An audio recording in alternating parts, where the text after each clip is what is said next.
Hi, I'm the Brandon Kelly that started 7 businesses, written 5 books, coached hundreds of different companies to their peak performance.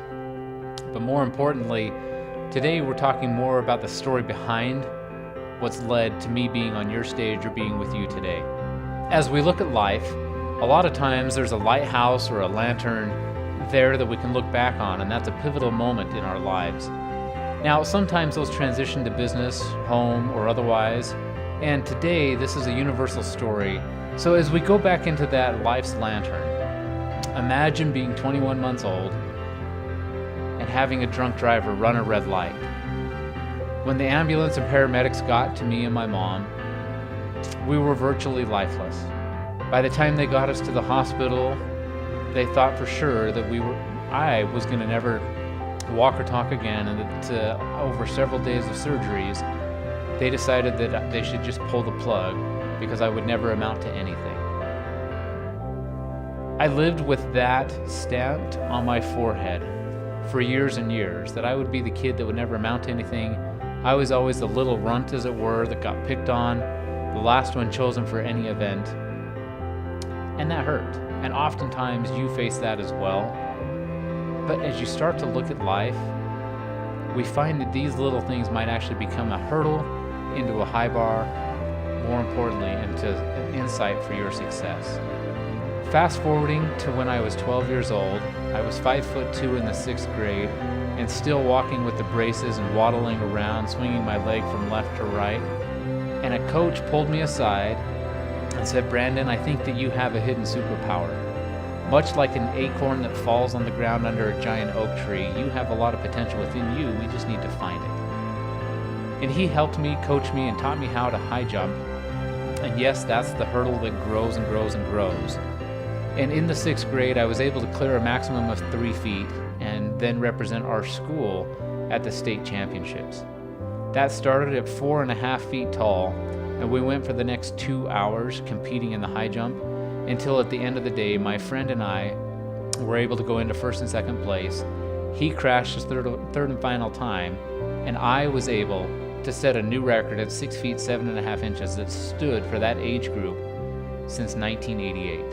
I take that formula of elevating your efforts to elevate your excellence in all you do and help opportunities grow from within our organizations and associations. Imagine being 16 and finding out that you have cancer and fighting through the chemo, being told you have 4 to 6 months to live. I had that same problem.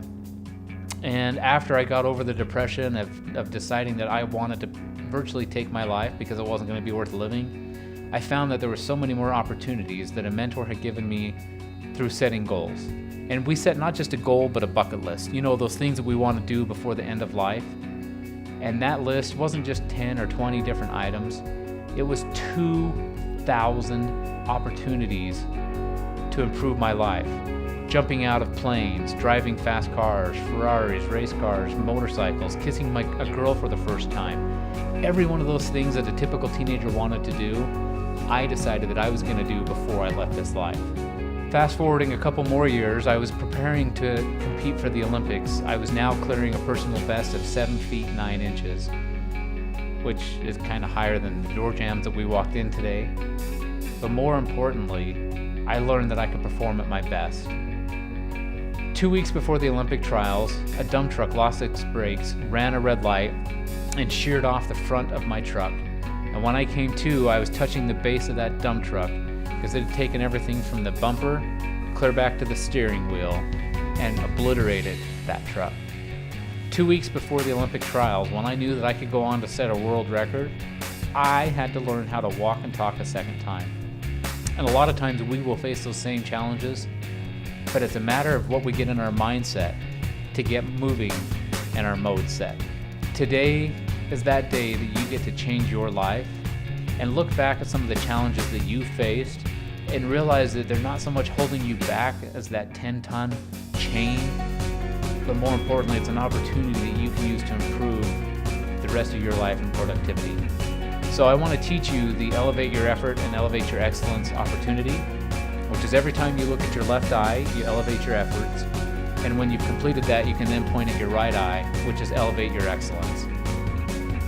As we elevate our excellence, we're pointing to the top of our head. That stands for total overall performance. And if we're doing that day in and day out, I guarantee that you'll have a winning day and a daily win. I'm the Brandon Kelly. It's been a great pleasure to be with you. I look forward to seeing how we can help each other grow in the future.